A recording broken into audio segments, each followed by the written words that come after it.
Hatshepsut, like the vast majority of powerful historical women, is often framed as someone who was power-hungry, someone who usurped someone else's authority, a devious, wicked stepmother. But I think we need to look at things more critically. Her stepson inherited the throne as an infant. Thutmose II had been a child when he became king, but Thutmose III was barely a toddler.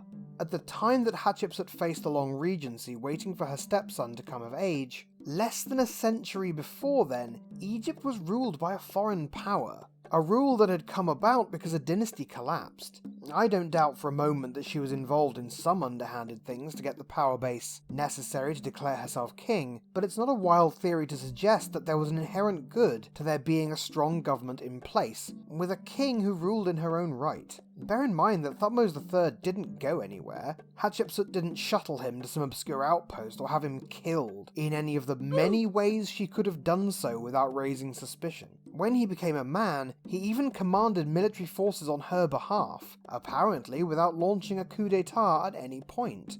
She reigned for 22 years without challenge, even from the stepson that some think she usurped, and it's difficult not to attribute that to her doing a good job, and the two of them getting along fine. To get a true impression of Hatshepsut, we have to understand how she was seen during and after her reign, and how the ancient world's response to her coloured modern Egyptology thousands of years after her death.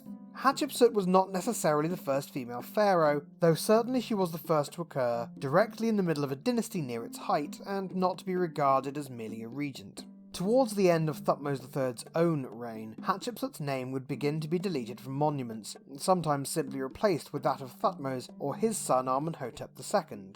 Amenhotep had plenty of reason to ascribe some of her deeds to himself, but what's become increasingly clear as more evidence of this time has emerged is that Thutmose III doesn't seem to have engaged in the erasure of his stepmother until around the time that his son Amenhotep was made co-regent with him. But why might Hatshepsut have been a problem? As is probably obvious by now, while Egyptian society had undergone a great many changes in the many centuries since its first unification, it had a strong conservative streak around its traditions. Hatshepsut was, as I said, not the first female king, but the others tended to occur at the end of collapsing dynasties. Sobek-Neferu, who ruled at the end of the 12th dynasty, ruled as a warrior queen, an image appealing to conservatives because it demonstrates that yes, women can rule in extreme situations, but not normally. Think today of all of the misogynistic conservative historians who nevertheless praise figures like Boudica. The doomed warrior queen archetype is a powerful one for people of a conservative persuasion because they get to face the undeniable truth that women are exactly as competent as rulers and commanders as anyone else, but they get to couch it in terms of dire straits, extraordinary situations, and valiant last stands. Boudica held off the Romans for a time but was fated to fail. Sobek-Neferu held her society together for a time, but dissolution was inevitable.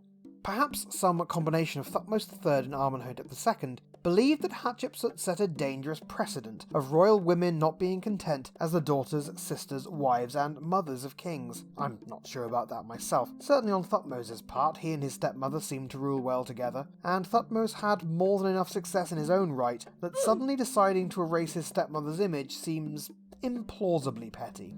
Whyever it happened, it was somewhat effective. Because of this vast exercise of overwriting Hatshepsut's presence in history, confusion was caused among 19th and 20th century Egyptologists, trying to work out an accurate list of 18th dynasty kings. You see, she didn't appear on numerous lists of kings, notably the Ramesseum king list.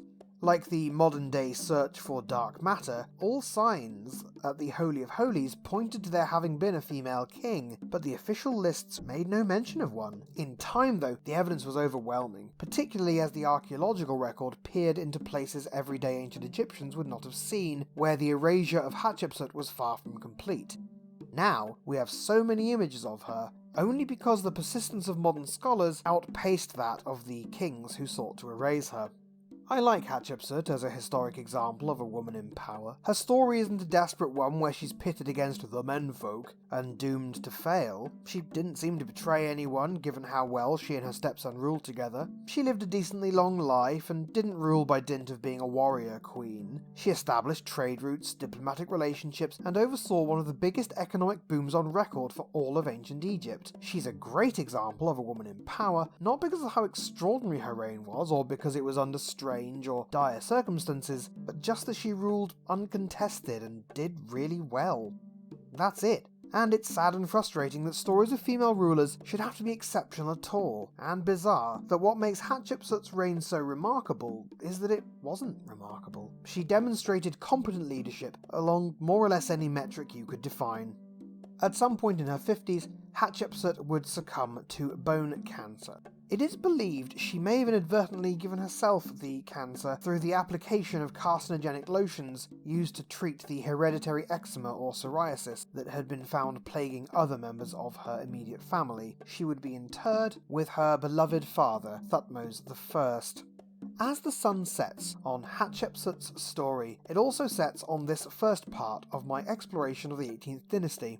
We began with the slow reunification of Egypt under native rule, and we've ended with Hatshepsut's diplomatic and economic prowess ushering in a new golden age. When I pick this series up, we'll start by seeing how Egypt fares under her stepson Thutmose III, and proceeds to his grandson, Amenhotep III, whose presence on the world stage has left remarkable evidence behind, and whose reign both represents the zenith of the 18th dynasty, and sets the stage for its calamitous downfall.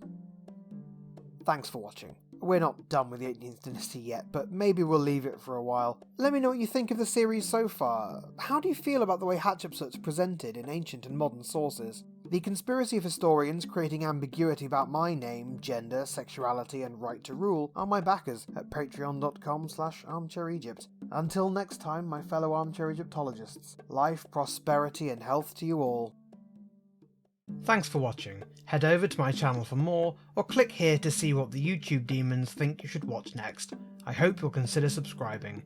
If you'd like to support and collaborate on the channel with me, go to patreon.com/armchairegypt. You can also join my Discord community, there's an invite link in the description.